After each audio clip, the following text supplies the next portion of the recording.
درس نمبر 2 وعن ام المؤمنین ام عبد اللہ عائشہ رضی اللہ تعالی عنہا قالت قال رسول اللہ صلی اللہ علیہ وسلم يعزو جيش الكعبة فإذا كانوا ببيداء من الأرض يخسف بأولهم وآخرهم قالت قلت يا رسول الله كيف يخسف بأولهم وآخرهم وفيهم أسواقهم ومن ليس منهم قال يخسف بأولهم وآخرهم ثم يبعثون على نياتهم متفق علیہ۔ ترجمہ، حضرت عائشہ صدیقہ رضی اللہ تعالی عنہا ام المؤمنین فرماتی ہے کہ رسول اللہ صلی اللہ علیہ وسلم نے فرمایا ایک لشکر کعبہ کے ساتھ جنگ کے عرض سے چڑھائی کرے گا، جب وہ چٹھیل میدان میں یعنی بیدا مقام میں پہنچے گا تو اس کے اگلے اور پچھلے تمام لوگوں کو زمین میں دنسا دیا جائے گا۔ حضرت عائشہ رضی اللہ تعالی عنہا نے سوال کیا یا رسول اللہ ان تمام کو کیسے دنسا دیا جائے گا جبکہ ان میں سے بعض لوگ دکانداری کرنے والے اور بعض بخوشی ان میں شامل نہیں ہے؟ آپ صلی اللہ علیہ وسلم نے فرمایا پہلے پچھلے تمام کو دنسا دیا جائے گا لیکن اپنی نیتوں کے مطابق اٹھائے جائیں گے۔ بخاری اور مسلم میں یہ حدیث موجود ہے۔ سب سے پہلا جزوی تشریح کریں گے ام عبداللہ کی والدہ، یہ حضرت عائشہ رضی اللہ تعالی عنہا کی کنیت ہے۔ عربوں میں عزت اور احترام کے لیے نام کے ساتھ کنیت استعمال کی جاتی تھی۔ اگرچہ حضرت عائشہ رضی اللہ تعالی عنہا کی اپنی کوئی اولاد نہیں تھی لیکن رسول اللہ صلی اللہ علیہ وسلم نے ان کی کنیت ام عبداللہ رکھی۔ غالباً یہ کنیت ان کے بانجے عبداللہ بن زبیر کی نسبت سے کیونکہ وہ حضرت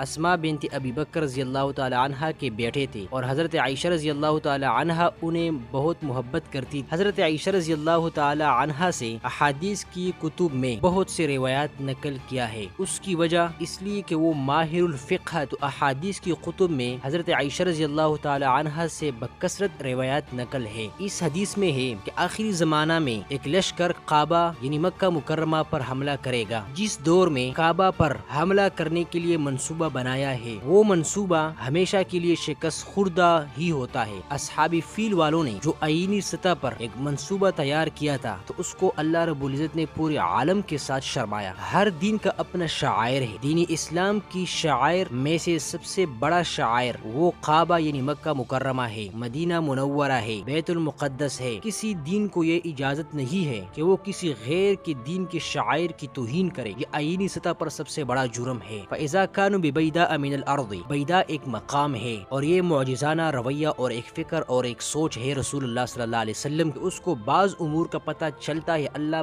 بذریعہ وحی اس کو دکھاتا ہے، اس کو سناتا ہے کہ یہ کام ہوگا۔ یہ بیدا مقام تقریباً مدینہ منورہ سے 8 سے 12 کلومیٹر کے فاصلے پر مکہ کی سمت پر واقع ہے۔ یہ ذوالحلیفہ کے بعد کا علاقہ ہے۔ یہ مدینہ کے حدود کے قریب ہے نہ کہ مکہ کے قریب۔ غالباً مکہ سے اس کا فاصلہ تقریباً 430-440 کلومیٹر بنتا ہے۔ اس حدیث میں ایک عذاب کی طرف اشارہ ہے۔ مختلف قوموں پر اس کے تہذیب کے تبدل کے انتظام پر عذاب آیا ہے۔ قرآن کریم میں فخسفنا به وبداره الارض، پھر ہم نے اسے اور اس کے گھر کو زمین میں دنسا دیا۔ سورۃ القصص آیت نمبر 81۔ اسی طرح قوم لوط کے بارے میں آتا ہے اگرچہ اس پر اصل عذاب زمین پر دنسانا نہیں تھا لیکن ان کی بستیاں الٹ دی گئی اور پھر ان پر پتھروں کی بارش برسائی گئی۔ یہ اللہ رب العزت کی طرف سے خطرناک عذاب آتا ہے۔ رسول اللہ صلی اللہ علیہ وسلم نے فرمایا کہ میری امت کے بعض لوگوں پر بھی آخری زمانہ میں خسف، مسخ اور قذف کا عذاب آئے گا۔ جب گناہ عام ہو جائے، شراب نوشی، گانے بجانے اور دیگر برائیاں کلم کلا ہونے لگے تو اس وقت اس جیسا عذاب نازل ہوتا ہے۔ امام نووی رحمۃ اللہ تعالی علیہ نے اس حدیث کو نیت کے سانچہ میں لایا۔ ہمیشہ یہ ہوتا ہے جنگوں میں اور خطرناک فکروں میں اور انقلابی سوچوں میں، جس نے بھی منصوبہ بنایا اس میں 99% لوگ اس کو یہ پتہ نہیں ہے کہ ہم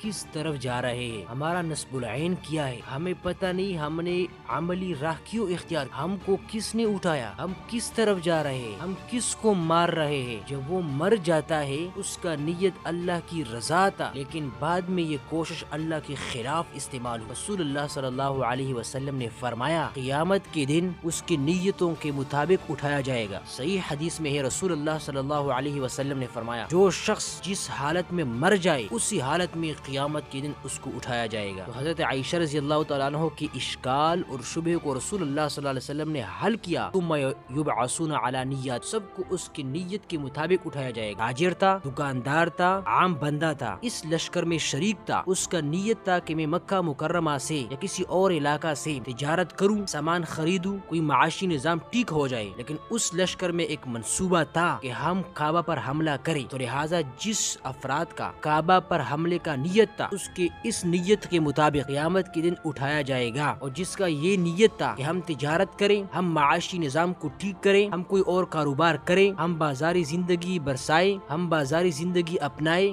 اس کی معاشی نظام تجارتی سوچ پر قیامت کے دن اٹھایا جائے گا۔ لہٰذا اس حدیث میں نیت کی اہمیت کا ذکر ہے کہ ہر چیز میں نیت کو اللہ رب العزت نے اور اس کے رسول نے ہمیشہ کے لیے معیار بنایا۔